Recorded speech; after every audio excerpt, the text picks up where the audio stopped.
I was sipping coffee in the lawyer's office when the door opened, and there he was, the man who had thrown me away, my father. His smile was thin, rehearsed. "You've grown into a fine young woman," he said, like we were long-lost friends, not strangers bound by blood and betrayal.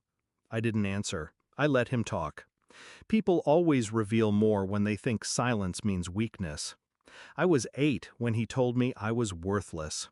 His words were sharp, like glass. "A girl is a burden," he spat, while my mother stared at the floor. That was the last time I saw their faces together, the day they signed the adoption papers and left me in a stranger's house. That stranger became my father, my real father. He taught me discipline, respect, patience.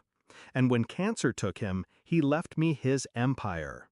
Not because I was his blood, because I was his choice.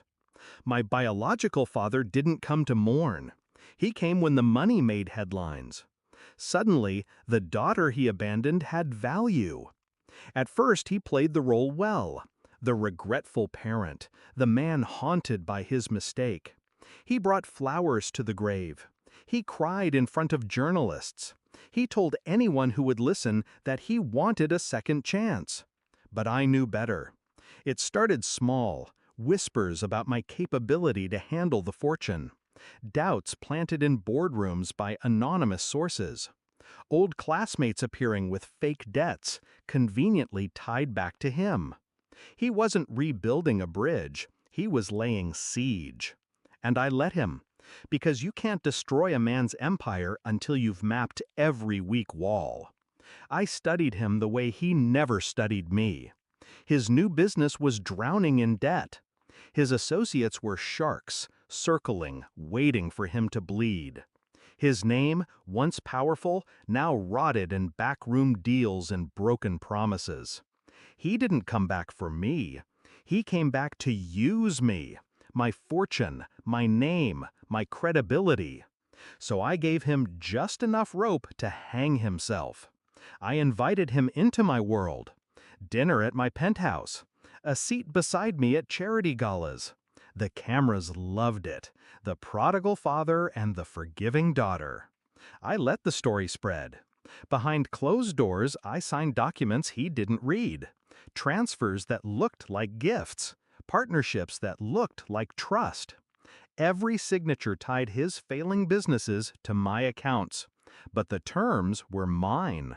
I was the creditor. He was the debtor. And he never noticed. By the time he realized, it was too late. He stormed into my office, face red, hands shaking. "You tricked me," he hissed. I stayed seated, calm. "No," I said. "I simply gave you what you wanted. You wanted access to my fortune. You have it. But you forgot." I slid the contracts across the desk, each stamped and sealed.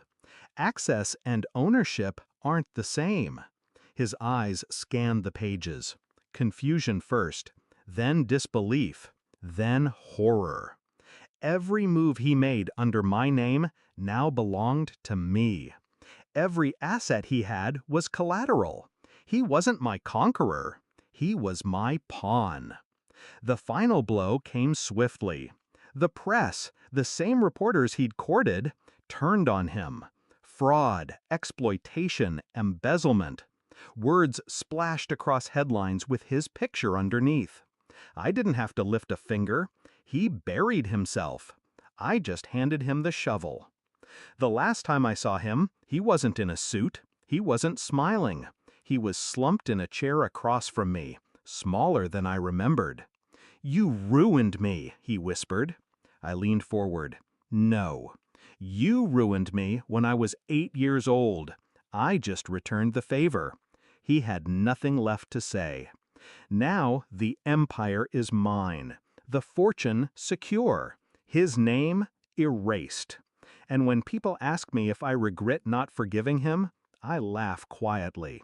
Forgiveness is for equals. He was never my equal. I was 8 years old when he taught me I was worthless. I was 28 when I taught him what I was worth, and I made sure he never forgot it.